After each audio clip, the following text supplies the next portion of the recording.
کہ بے پردگی سے ہوتے ہیں ناراض مصطفیٰ۔ توقیر صاحب سنیے گا، بے پردگی سے ہوتے ہیں ناراض مصطفیٰ، اسلامی بہنوں گھر سے نکلنا نقاب میں، عزت ملے گی بہنوں رہو تم بھی اس طرح رہتی تھی جیسے فاطمہ زہرا حجاب میں۔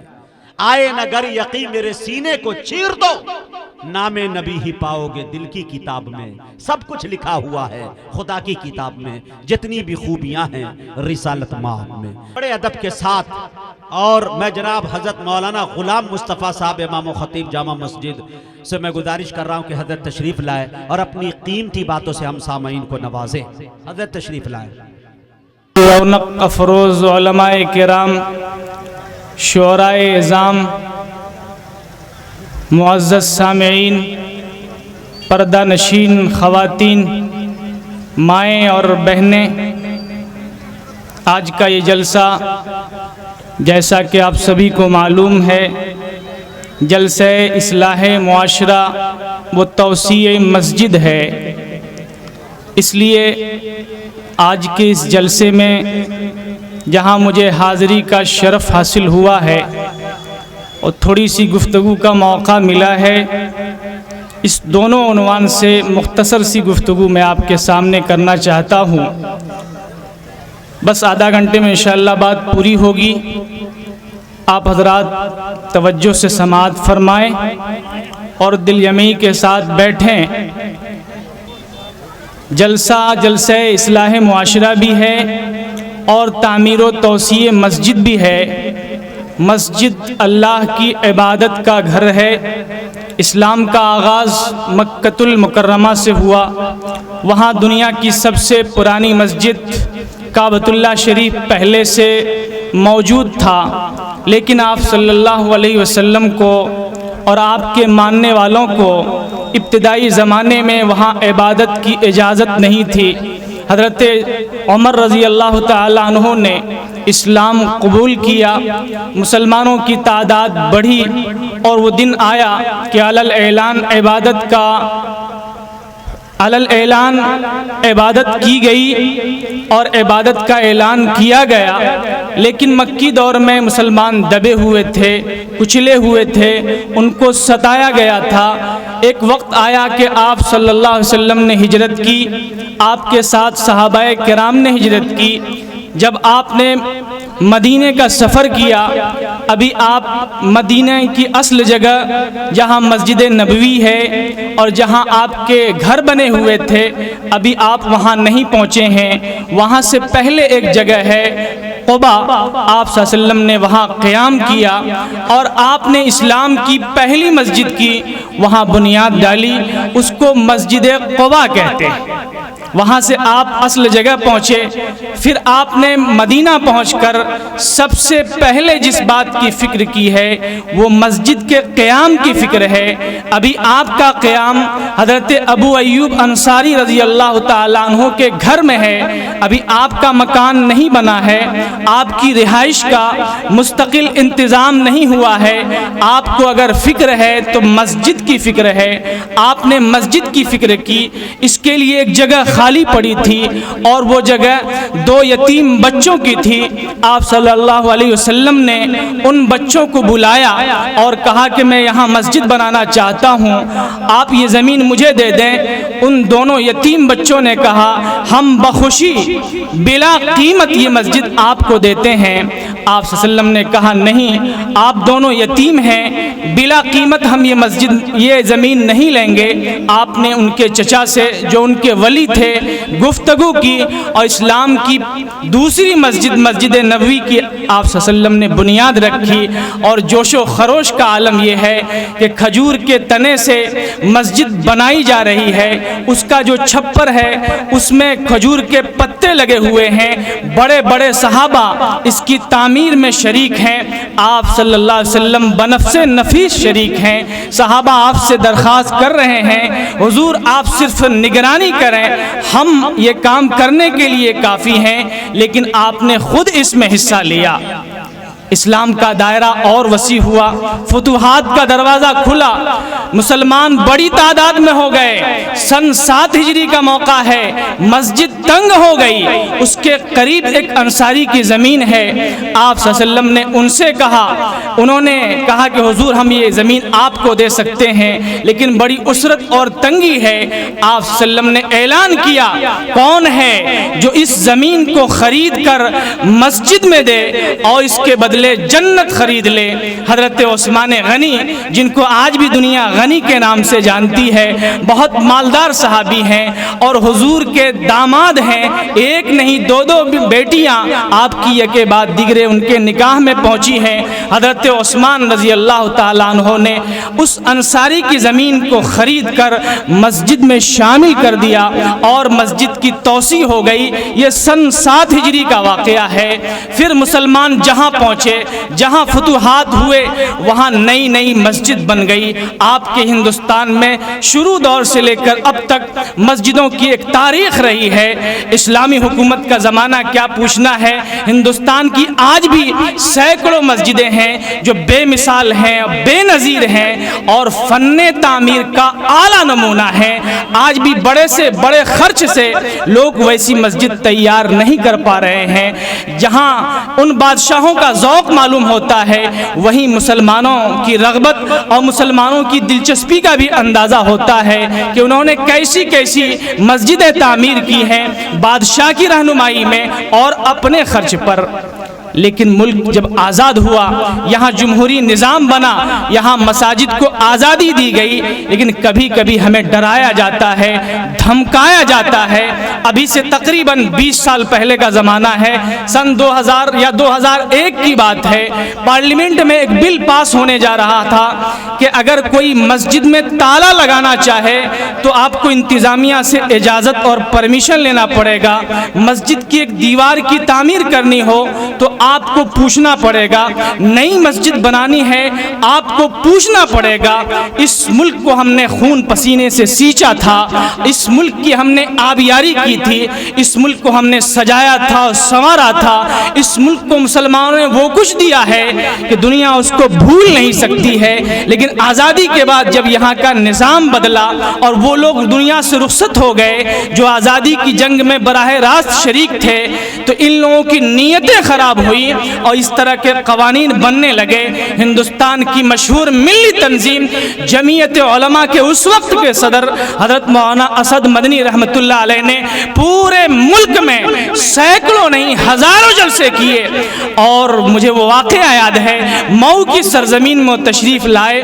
ضلع مئو ایک مشہور علاقہ ہے، بے شمار علماء کرام وہاں کے پڑے ہوئے ہیں، ہزاروں کا مجمع ہے، حضرت تشریف فرما ہے۔ اس وقت کے امیر الہند مولانا مرغوب الرحمان صاحب محترم دارالعلوم دیوبند اسٹیج پر صدارت فرما رہے ہیں۔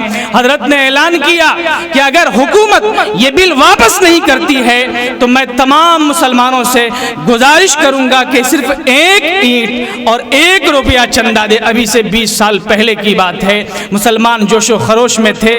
ظاہر بات ہے 1 اینٹ اور 1 روپیہ چندہ دینا آج کے دور میں 1 اینٹ اور 100 روپے چندہ دینا کوئی مشکل بات نہیں تھی۔ جگہ جگہ احتجاج ہوئے، حکومت کے کان تک یہ بات پہنچی، بالآخر وہ بل ٹھنڈے بستے میں چلا گیا۔ تو مسلمان بیدار تھے، حالات اس وقت بدلے تھے، پھر حالات بدل رہے ہیں۔ آج ہمیں پھر نئی مسجد تعمیر کرنے کی ضرورت ہے۔ اگر پرانی مسجد ہے تو اگر ضرورت توسیع کی ہے تو بڑھ چڑھ کر حصہ لینے کی ضرورت ہے۔ تعمیر و توسیع کے ساتھ ساتھ سب سے بڑی ضرورت یہ ہے کہ مسجد کو آباد کرنے کی فکر کی جائے۔ جمعہ کے اعتبار سے مسجد بنتی ہے، لیکن 5 وقتوں میں بھی ہم مسجد کو آباد کریں۔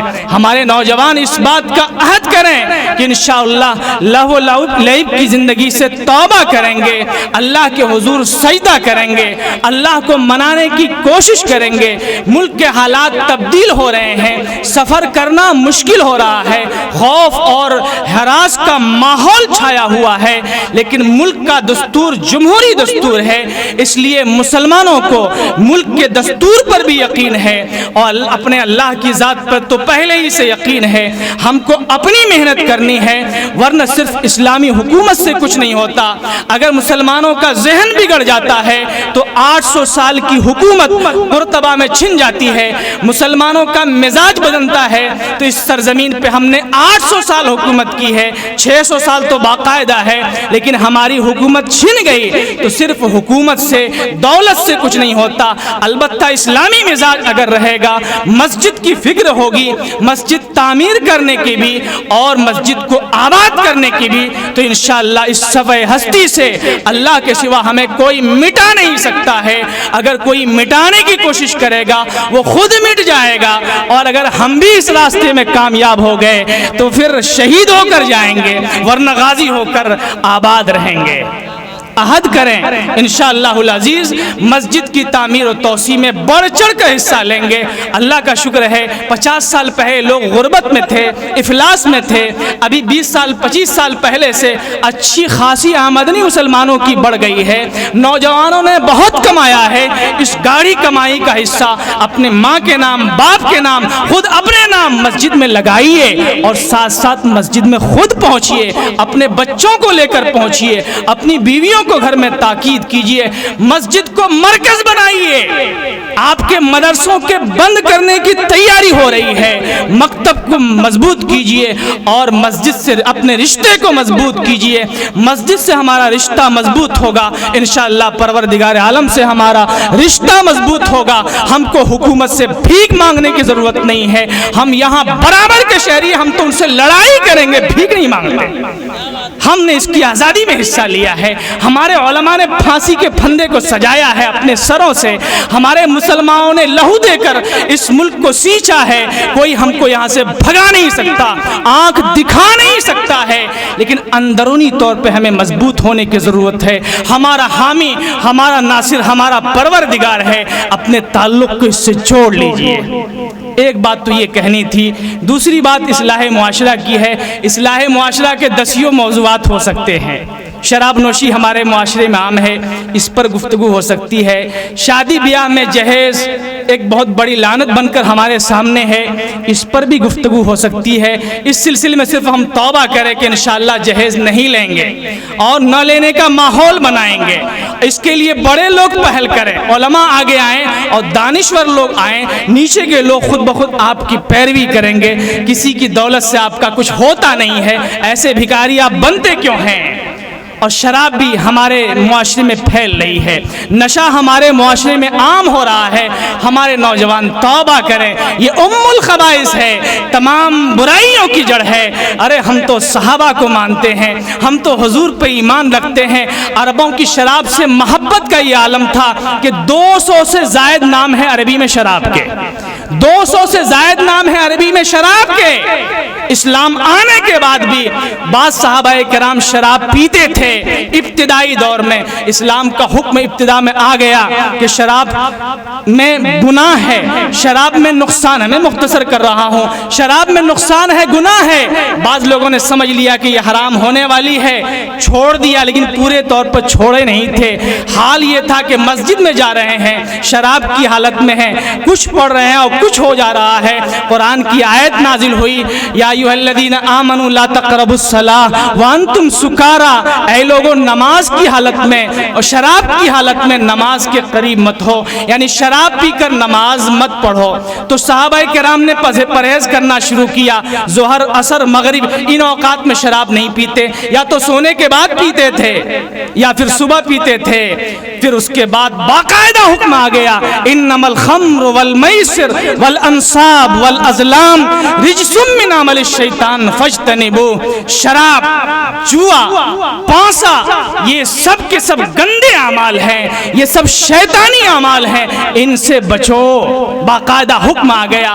جو قوم شراب کی اس قدر عادی تھی، جن کی گھٹیوں میں شراب پڑی ہوئی تھی، مفسرین لکھتے ہیں، محدثین لکھتے ہیں کہ جس وقت یہ آیت نازل ہوئی بعض لوگ شراب میں منہمک تھے، ہاتھ میں جام اٹھا ہوا ہے، کان میں آواز آئی کہ شراب حرام ہو گئی، پھینک دیا.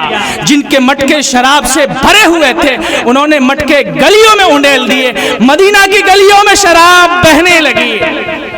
اور ابتدائی دور میں حکم تھا کہ شراب بھی پھینک دو اور شراب کے برتنوں کو پھینک دو، ان کو بھی استعمال نہیں کرنا ہے. ان کے ماننے کا یہ عالم تھا. ہمارے نوجوان بھی عہد کریں کہ اگر آپ شراب کے عادی ہیں تو آج سے توبہ کریں گے، انشاءاللہ اس کو منہ نہیں لگائیں گے، اس کے قریب نہیں جائیں گے. اگر آپ نے توبہ نہیں کی تو بڑے بھیانک دن آنے والے ہیں، اور آپ کا دنیاوی نقصان تو ہو ہی رہا ہے، کہیں اخروی نقصان بھی نہ ہو جائے. اس لیے ملک کے حالات کو دیکھ کر سنبھلیے، اپنی نسلوں کی فکر کیجئے، شراب سے توبہ کیجئے. اور ایک بات کہہ کر میں رخصت ہوں گا. بہت اہم مسئلہ ہے علمی، اس لیے مجھے اس پر گفتگو کرنی ہے. ہمارے معاشرے میں ایک بہت بڑی خرابی ہے، طلاق کا مسئلہ ہے. ابھی کچھ دنوں پہلے آپ کے ملک میں باقاعدہ قانون پاس ہوا، 3 طلاق جرم ہے، جیل کی آپ کو ہوا کھانی پڑتی ہے. اور بہت اس سلسلے میں بہت بات ہوئی، پارلیمنٹ میں بھی ہمارے جو قائدین ہیں انہوں نے بات کی، لیکن اس مسئلے کو ہمارے نوجوان سمجھتے نہیں ہیں. شادی کی خوشی ہوتی ہے، شادی کی مسرت ہوتی ہے، شادی کی فکر ہوتی ہے، شادی کر لیتے ہیں، اچھی بات ہے، لیکن طلاق کب دی جاتی ہے، دی بھی جانی چاہیے کہ نہیں دی جانی چاہیے، پتہ ہی نہیں ہے. اس کو سمجھنے کی ضرورت ہے اور سمجھانے کی ضرورت ہے. بس مسئلہ طلاق پر گفتگو کر کے میں اپنی بات ختم کرتا ہوں. میرے عزیزوں اور نوجوانوں، شادی ہمیشہ کے لیے ہوتی ہے. اصل میں شادی زندگی بھر کے لیے ہوتی ہے.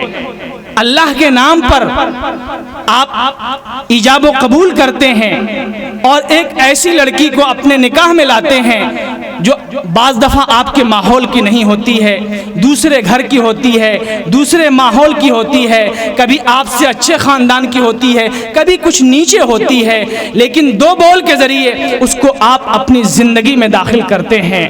وہ بھی کسی کی بیٹی ہے اور وہ بھی کسی کی بہن ہے. آپ کی اگر بہن ہو، آپ کی بیٹی ہو، تو آپ یہی سوچتے ہیں کہ ان کا شوہر ان کے ساتھ اچھا سلوک کرے. اگر وہ کسی کی بیٹی ہے، وہ کسی کی بہن ہے، تو اس کی بھی تو خواہش یہی ہوتی ہے کہ اس کا جو ہونے والا شوہر ہے وہ اس کے ساتھ اچھا سلوک کرے. اسلام میں جو طریقہ نکاح ہے اس پر اگر گفتگو کی جائے تو واضح ہو جاتا ہے کہ دنیا میں اس سے مہذب کوئی طریقہ نہیں ہے. اللہ کے نام پر یہ رشتہ وجود میں آتا ہے. اس لیے خطبہ نکاح میں جو 4 آیات پڑھی جاتی ہیں اس کا بنیادی مضمون ہے اللہ سے ڈرو، اللہ سے ڈرو، اللہ سے ڈرو. اس لیے کہ میاں بیوی جب ایک دوسرے کی زندگی میں داخل ہوتے ہیں تو وہاں پولیس کا پہرا نہیں ہوتا ہے، وہاں قانون کا ہر جگہ پہ شکنجہ نہیں ہوتا ہے. دن کے اجالے میں، رات کی تاریکیوں میں آپ اپنی بیوی پر کیا زیادتی کر رہے ہیں بجز خدا کے ہر بات کو کوئی جانتا نہیں ہے. اس لیے پہلے ہی سمجھا دیا جاتا ہے. نکاح تو کر رہے ہو، عورتوں سے کہا جاتا ہے تم اللہ سے ڈرو شوہر کے معاملے میں، اور بیویوں سے کہا جاتا ہے تم اللہ سے ڈرو اپنی شوہروں کے معاملے میں، اور شوہروں سے کہا جاتا ہے بیویوں کے معاملے میں اللہ سے ڈرو. تو طلاق کی تو نوبت آنی ہی نہیں چاہیے. آپ پوری کوشش کریں کہ ان کو نبھائیں. تھوڑی بہت غلطی ہو نظر انداز کریں، غلطی آپ سے بھی ہو سکتی ہے. اور قرآن نے کہا وَلَهُنَّ مِثْلُ الَّذِي عَلَيْهِنَّ، صرف تمہارے ہی حقوق ان پر نہیں ہیں، کچھ حقوق تمہارے ان پر ہیں اور کچھ حقوق ان کے تم پر ہیں. البتہ مرد کو تھوڑی سی فوقیت حاصل ہے، اس لیے کہ مرد کی ذمہ داری بھی بڑی ہے. اس کو کما کر کھلانا مرد کی ذمہ داری، اس کے کپڑے کا انتظام کرنا مرد کی ذمہ داری، اس کے گھر رہنے اور سہنے کا انتظام کرنا مرد کی ذمہ داری، استطاعت کے مطابق اس کے علاج و معالجے کا انتظام کرنا یہ مرد کی ذمہ داری ہے۔ اس لیے فوقیت حاصل ہے، مرد کو آپس میں اختلاف ہو جائے، بیوی اپنی بات رکھے، مرد بھی بضد ہو جائے تو عورت مرد کی بات مان لیا کرے، تو طلاق کی نوبت تو آنے ہی نہیں چاہیے۔ طلاق اتنی ناپسندیدہ، اتنی خطرناک چیز ہے، اللہ کے رسول نے فرمایا ابغض الحلال الی اللہ الطلاق، اللہ کو سب سے ناپسندیدہ چیز طلاق ہے۔ ایک روایت ہے، گرچہ ضعیف روایت ہے، اللہ کے رسول نے فرمایا اہتز لہ عرش الرحمن، طلاق سے رحمان کا عرش ہل جاتا ہے۔ آپ نے اگر غلط طلاق کا استعمال کیا ہے، آپ کی زندگی بھی ہل کر رہ جائے گی، کبھی بھی آپ کو چین اور سکون نہیں مل سکتا ہے۔ اللہ کے رسول کا زمانہ ہے، ایک صحابی نے 3 طلاق دے دی، اللہ کے رسول کو معلوم ہوا، قام غضبان، آپ خفا ہو کر کھڑے ہوئے اور کہا ایلعب بکتاب اللہ وانا حی، کیا میرے رہتے ہوئے میرے سامنے لوگ اللہ کی کتاب قرآن کے ساتھ کھلواڑ کریں گے؟ یعنی 3 طلاق اور ایک سانس میں، ایک مجلس میں، یہ تو بہت بڑا جرم ہے۔ آپ صلی اللہ علیہ وسلم اتنے خفا تھے، اتنے ناراض تھے کہ ایک صحابی نے کہا اللہ کے رسول اجازت ہو تو میں اس کو قتل کر دیتا ہوں۔ آپ نے قتل کی اجازت تو نہیں دی، لیکن آپ کی ناراضگی کا اندازہ کیا جا سکتا ہے۔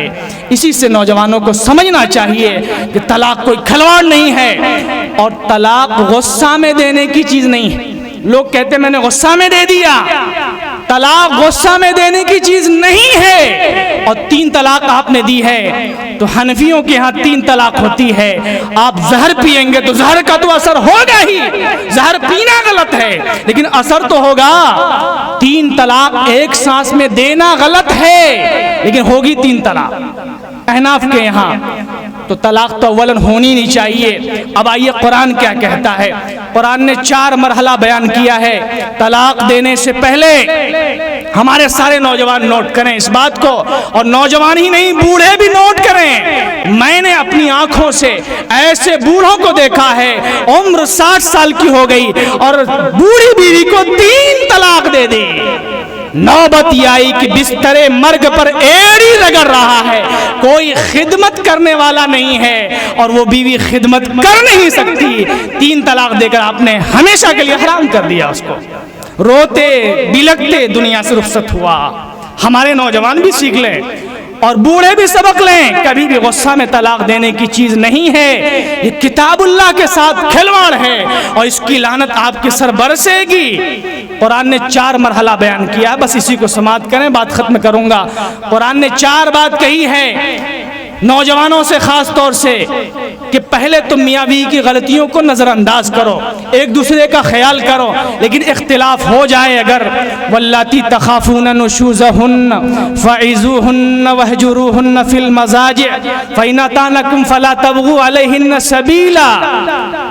وہ عورتیں جو اپنے شوہروں کی نافرمانی کرتی ہیں اور شوہروں کو اپنی بیویوں کی نافرمانی کا اندیشہ ہے تو پہلا مرحلہ یہ ہے فَإِذُوهُنَّ، تم خود ان کو سمجھاؤ، تم خود ان کو سمجھاؤ، نصیحت کرو۔ ارے بیوی کبھی خفا ہو گئی، آپ نارمل ہو جائیے، آپ خفا ہو گئے بیوی نارمل ہو جائے، یہ تو ہوتا ہی رہتا ہے۔ لیکن اگر بڑی غلطی کر رہے، غلطی کیسی؟ اگر کھانے میں نمک بڑھ گیا یہ غلطی نہیں ہے، آپ نے پانی مانگا، اتفاق سے کسی کام میں مشغول تھی، تھوڑی سی تاخیر ہو گئی، یہ بہت بڑی غلطی نہیں ہے۔ غلطی یہ ہے جس کو آپ غلطی سمجھتے بھی نہیں، بعض دفعہ وہ غیر محرم سے بات کر رہی ہے آپ کی اجازت کے بغیر بلا وجہ، یہ غلطی ہے۔ آپ کی اجازت کے بغیر لمبا سفر کر رہی ہے، یہ غلطی ہے۔ بے پردگی کے ساتھ رہتی ہے، یہ غلطی ہے۔ اس کو تو ابھی آپ نے کبھی غلطی سمجھا ہی نہیں، جو غلطی ہے اس کو تو آپ غلطی سمجھتے ہی نہیں ہیں۔ کھانا وقت سے نہیں بنا، آپ نے ڈنڈا برسا دیا، اس کو گالی نہیں دی، اس کے خاندان والوں کو گالی دے دی، کیسی بے حیائی کی بات ہے۔ واللاتی تخافون نشوزہن، جن عورتوں کی نافرمانی کا تمہیں اندیشہ ہے پہلے تم ان کو نصیحت کرو، ان کو سمجھاؤ، فعظوہن، مان جائے تو بہت اچھی بات ہے۔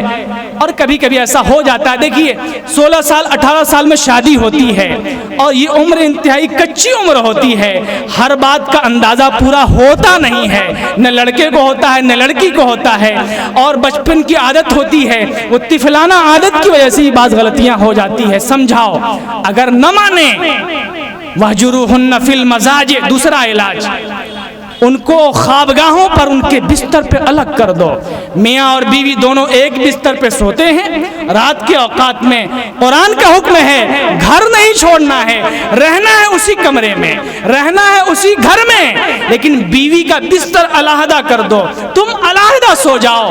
اگر بیوی ہوشیار ہوگی، تھوڑی سی بھی سمجھ رکھے گی، تو شوہر کی اس خفگی کا احساس اسے ہو جائے گا، اس کی ناراضگی کا احساس ہو جائے گا، اور یہ اس کے لیے بہت بڑی مار ہوگی، وہ اپنے شوہر کو منانے کی کوشش کرے گی۔ حکم ہے گھر نہیں چھوڑنا ہے، اگر آپ نے گھر چھوڑ دیا تو اس سے بڑا نقصان ہو سکتا ہے۔ گھر ہی میں رہنا ہے، بستر صرف الگ کر دینا ہے، چارپائی الگ کر دیجئے، اس کا بستر الگ کر دیجئے، یہ قرآن کا حکم ہے۔ اس پر اگر عورت باز آ جاتی ہے، سمجھ جاتی ہے، بہت اچھی بات ہے، پھر زندگی کی گاڑی اپنی پٹری پر چلے گی۔ لیکن اس پہ بھی اگر بات نہیں مانتی، وَضْرِبُوهُنَّ، ان کی پٹائی کرو، لیکن پٹائی بہت زیادہ نہیں، ہلکی پٹائی کرو۔ اور ہلکی کی مداد حدیث میں ہے، مثلا آپ کے ہاتھ میں مسواک ہے اور مسواک سے آپ نے مار دیا، آپ کے ہاتھ میں مسواک ہے اور مسواک سے آپ نے مار دیا، ایک آنکھ تماچا آپ نے لگا دیا، ہلکی پٹائی کرو، زیادہ پٹائی کی اجازت نہیں ہے۔ اللہ کے رسول نے ایسی پٹائی سے منع کیا ہے جس سے اس کے بدن پر نشان آ جائے۔ چہرہ پہ مارنے کی تو اجازت ہی نہیں ہے، ہم اپنے بچوں کو چہرے پہ مارتے ہیں، انتہائی غلط بات ہے، قطعاً مارنے کی اجازت نہیں ہے، بعض اساتذہ بھی اپنے بچوں کو مار دیتے ہیں، اس کی اجازت نہیں ہے۔ چہرہ انسانی جسم کا سب سے خوبصورت عضو ہے، اور حضرت تھانوی نے بہت بڑی حکمت بھی لکھی ہے، آدمی غصے میں ہوتا ہے، چہرے پہ مارے گا، تمام نازک اعضاء اسی میں ہے، آنکھ بھی اسی میں ہے، کان اسی میں ہے، آنکھ جا سکتی ہے، کان سماعت سے وہ محروم ہو سکتا ہے، زندگی بھر آپ روتے رہیں گے۔ حضرت تھانوی نے تو کہا کہ اگر بچے پہ غصہ ہو تو اس وقت مت مارو، جب غصہ اتر جائے بناوٹی غصہ بنا کر تب ایک آنکھ تماچا رسید کرو، ورنہ اس کی اوقات کیا ہے آپ کے سامنے، آپ ماریں گے اور آپ ہی روئیں گے۔ تو چہرے پہ مارنے کی اجازت نہیں ہے، جسم پر بہت زیادہ لاٹھی اور چھڑی سے مارنے کی اجازت نہیں ہے۔ کیسے بے غیرت ہیں وہ لوگ جو اپنی بیویوں کی پٹائی جانوروں کی طرح کرتے ہیں۔ ارے برادران وطن سے سبق سیکھیں، وہ اپنے سروں پہ بٹھاتے ہیں بعض لوگ، ارے آپ مت کیجئے، آپ اعتدال میں رہیے، لیکن مارنے کی اجازت نہیں ہے۔ آپ اپنے دل پہ ہاتھ رکھ کے سوچئے، اگر آپ کی بیٹی کی یہی پٹائی ہو، آپ کی بہن کی یہ پٹائی ہو، تو آپ کے دل پہ کیا گزرے گا؟ ارے نوجوان، آج آپ نوجوان ہیں، کل آپ بھی کسی بیٹی کے باپ ہو سکتے ہیں۔ اگلے زمانے میں اگر آپ کی بیٹی کو کسی نے کیا تب آپ کا کیا ہوگا؟ اس لیے مارنے کی اجازت نہیں ہے، یہ ہلکی تنبیہ ہے، ایک تماچا آپ نے رسید کر دیا۔ عورت سمجھدار ہوگی، فَإِنْ أَطَاعْنَكُمْ فَلَا تَبْغُوا عَلَيْهِنَّ سَبِيلًا، اگر وہ تمہاری بات مان لیں تو اب بہانہ تلاش مت کرو۔ یہ 3 راستے تو ابتدائی تھے، اس پہ بھی بات نہیں مانتی ہے تو اب ایسا کرو، اس کے خاندان کے لوگوں کو بلاؤ، بیوی کے خاندان والوں کو بلاؤ، ان کے بھائیوں کو بلاؤ، اور ان کے گاؤں کے لوگوں کو بلاؤ، اور اپنے یہاں کے لوگوں کو رکھو۔ وَإِنْ خِفْتُمْ شِقَاقَ بَيْنِهِمَا فَبَعْثُوا حَكَمًا مِّنْ أَهْلِهِ وَحَكَمًا مِّنْ أَهْلِهَا إِن يُرِيدَا إِصْلَاحًا يُوَفِّقِ اللَّهُ بَيْنَهُمَا۔ اگر اب بھی اختلاف کا اندیشہ ہو تو ایک حکم ادھر سے ایک حکم ادھر سے، اگر وہ دونوں آپس میں اصلاح چاہیں گے تو انشاءاللہ اصلاح ہو جائے گی۔ قرآن کہہ رہا ہے کہ اگر نیت میں خلوص ہو تو دونوں میں اصلاح ہو جائے گی۔ اب سمجھاؤ، ظاہر بات ہے بہت ہی بے حیا عورت ہوگی اگر نہیں مانے، پھر آپ اپنی بات رکھیے، وہ بھی اپنی بات رکھیں گے، جن کی غلطی ہو دونوں کو سمجھا دیا جائے اور کچھ ذمہ داری لے لی جائے۔ یہ 4 مرحلہ قرآن نے بیان کیا ہے۔ اس کے بعد بھی اگر عورت باز نہیں آتی، وہ شوہر کی نافرمانی کرتی ہے، مثلا شوہر کو گالی دیتی ہے، مثلا بے حیائی کے جگہوں پہ جاتی ہے، بے حیائی کا ارتکاب کرتی ہے، تو اب اجازت ہے طلاق کی، اب طلاق کی اجازت ہے۔ لیکن سن لیجئے، ایک طلاق کتنی؟ ایک طلاق کی اجازت ہے۔ پہلے ان 4 مرحلوں سے آپ گزریے، پھر ایک طلاق، وہ بھی حالت طہر میں، یعنی عورت پاک ہو ناپاک نہ ہو، اور وہ بھی ایسی حالت کہ شوہر نے بیوی سے ہم بستری بھی نہ کی ہو، شوہر بیوی سے ملا بھی نہ ہو۔ یہ 3 شرطیں ہیں۔ کتنے نوجوان کو پتا ہے؟ نکاح ہم کرتے ہیں اسلامی طریقے سے، طلاق کا بھی اسلامی طریقہ سیکھیے، غصے میں آپ طلاق نہ دیجئے۔ ان 4 مرحلوں کو پہلے آپ طے کیجئے، اس پر بھی اگر وہ نہیں مانیں گی، یقین مانیے لوگ آپ کا ساتھ دیں گے کہ بہت بے حیا عورت ہے، بدتمیز ہے، نالائق ہے۔ پھر ایک طلاق دیجئے حالت طہر میں، جس میں شوہر نے بیوی سے جماع نہ کیا ہو۔ ایک طلاق کا فائدہ یہ ہوگا، عورت اگر باز آ جائے، توبہ کرے، پھر کہے کہ بھائی ہم کو اپنے نکاح میں رکھ لو، تو بغیر کسی تجدید نکاح کے رکھ سکتا ہے، بغیر تجدید نکاح کے شوہر اس بیوی کو رکھ سکتا ہے۔ اور اگر نہ بھی مانے عورت، 3 ماہ گزریں گے، خود بخود ایک طلاق ہو گئی، اب وہ بیوی نکاح سے باہر، 2 سال کے بعد پھر بیوی چاہے کہ شوہر نکاح کر لے، پھر شوہر نکاح کر سکتا ہے، کوئی دقت کی بات نہیں ہے۔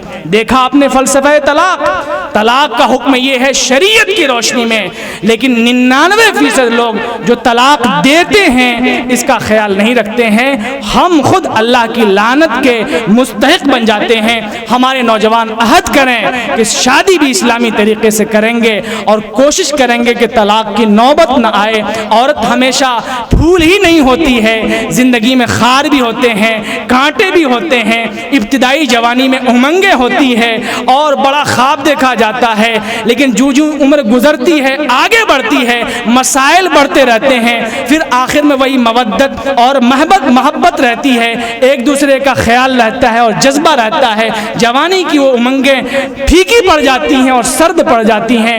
ہمارے نوجوان عہد کریں انشاءاللہ العزیز نکاح بھی اسلامی طریقے سے کریں گے، طلاق کی نوبت آنے نہیں دیں گے، خدا نخواستہ آئے بھی تو ان 4 مرحلوں کو پہلے طے کریں گے۔